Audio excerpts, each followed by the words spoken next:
गांव के एक छोटे से घर में रहने वाली राधा नाम की महिला अपनी मेहनत और ईमानदारी से जानी जाती थी। राधा के पति रामू का एक दुर्घटना में निधन हो गया था, जब उनका बेटा अर्जुन मात्र 5 साल का था। राधा के लिए अपने बेटे का पालन पोषण करना और परिवार को चलाना एक बड़ा संघर्ष बन गया। पति की मृत्यु के बाद राधा ने अपने बेटे अर्जुन को पालने के लिए सिलाई कढ़ाई का काम शुरू किया। वह दूसरों के कपड़े सिलकर थोड़े पैसे कमाती थी और उसी से घर का खर्चा चलाती थी। वह खुद भूखी रह जाती लेकिन अर्जुन को कभी भूखा नहीं रखती। उसकी एक ही इच्छा थी कि उसका बेटा बड़ा होकर एक अच्छा इंसान बने और उसका सहारा बने। राधा ने अर्जुन को अच्छे स्कूल में पढ़ाया। उसने अपनी जरूरतें कम कर दी और उसकी पढ़ाई के लिए हर संभव प्रयास किया। अर्जुन पढ़ाई में होशियार था और धीरे धीरे बड़ा हो रहा था, लेकिन जैसे जैसे वह बड़ा हुआ उसका स्वभाव बदलने लगा। राधा को उम्मीद थी कि अर्जुन उसकी मेहनत और त्याग को समझेगा, लेकिन अर्जुन का मन धीरे धीरे बदलने लगा।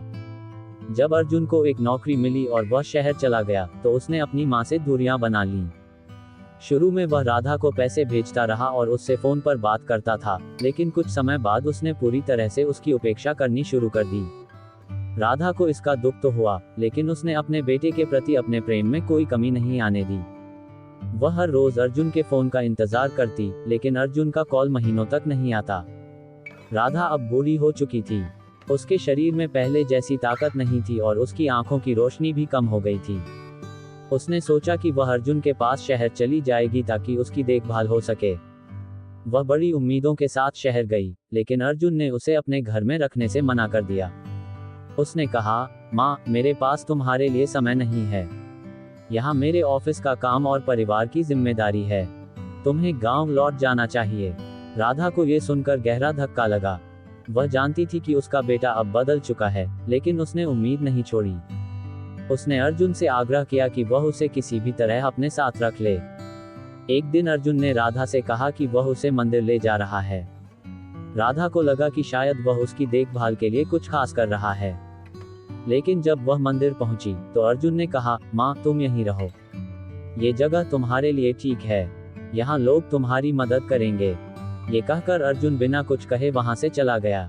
राधा ने उसे रोकने की कोशिश की, लेकिन वह उसे अकेला छोड़कर चला गया। मंदिर के बाहर बैठी राधा को समझ नहीं आ रहा था कि वह क्या करे। उसकी आंखों से आंसू बह रहे थे और उसके दिल में गहरा दर्द था। उसे याद आया कि उसने अर्जुन के लिए कितने त्याग किए थे। उसने अपना सारा जीवन उसकी खुशी के लिए समर्पित कर दिया था, और आज वही बेटा उसे इस अवस्था में छोड़कर चला गया।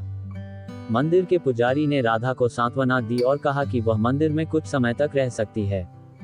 मंदिर में आने वाले लोग उसे खाना देते, लेकिन राधा का मन बहुत उदास रहता। एक दिन मंदिर में एक युवक आया जिसका नाम करण था। करण एक गरीब परिवार से था, लेकिन उसने अपनी मेहनत के बल पर एक अच्छी नौकरी प्राप्त की थी। वह अक्सर मंदिर में आता था और वहां बुजुर्ग लोगों की मदद करता था। करण ने राधा को देखा और उसकी हालत के बारे में पूछा। जब उसे राधा की कहानी पता चली तो उसका दिल पसीज गया। उसने राधा से कहा, माँ, आप यहाँ क्यों बैठी हैं? आपको इस उम्र में अपने घर में आराम करना चाहिए। राधा ने अपनी कहानी सुनाई और करण ने उसी समय निर्णय लिया कि वह राधा को अपने साथ ले जाएगा। करण ने राधा को अपने घर ले जाकर अपनी माँ की तरह सम्मान दिया। उसने राधा की हर जरूरत का ख्याल रखा और उन्हें यह एहसास दिलाया कि वह अकेली नहीं है। राधा ने करण में अपने बेटे का अक्स देखा। राधा ने करण से पूछा, तुमने मेरी मदद क्यों की? करण ने मुस्कुराते हुए कहा, माँ, जब मैं छोटा था मेरी माँ ने भी बहुत कष्ट सहा। आज वह इस दुनिया में नहीं है, लेकिन मैं आपके रूप में अपनी माँ को देखता हूँ। कई महीनों बाद अर्जुन को अपनी माँ की याद आई। उसे अपनी गलती का एहसास हुआ और वह मंदिर पहुंचा, लेकिन वहां राधा नहीं थी। उसने पुजारी से पूछा तो उन्होंने करण के बारे में बताया।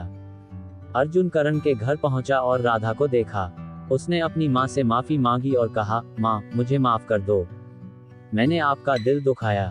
मैं अब आपको वापस ले जाने आया हूँ। लेकिन राधा ने कहा, बेटा, मैं अब करण के साथ खुश हूँ। उसने मुझे वो सम्मान दिया जो एक बेटे को अपनी माँ को देना चाहिए। तुम्हारा घर बड़ा हो सकता है, लेकिन करण का दिल बड़ा है। अर्जुन ने अपनी गलती मान ली और राधा के पैरों में गिरकर माफी मांगी। राधा ने अर्जुन को माफ कर दिया, लेकिन करण के साथ ही रहने का निर्णय लिया। उसने अर्जुन से कहा, मैंने तुम्हारे लिए अपना सब कुछ दिया, लेकिन तुमने मुझे अकेला छोड़ दिया।